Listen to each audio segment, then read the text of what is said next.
Google paieškos sistemoje surandame ir užsukame į biblioteką portalą.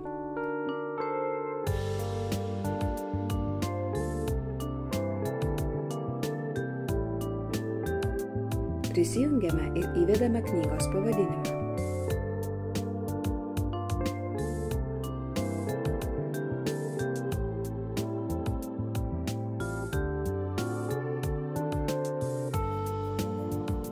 Suradę pageidaujamą knygą, spaudžiame peržiūrėti.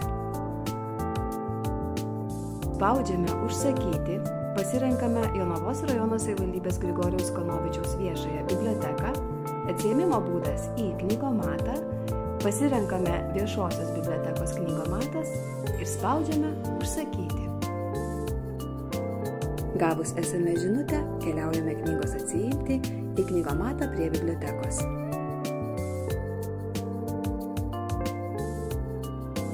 Knygomato ekrane suvedame gautą PIN kodą ir durelėms atsidarius atsiimame knygą.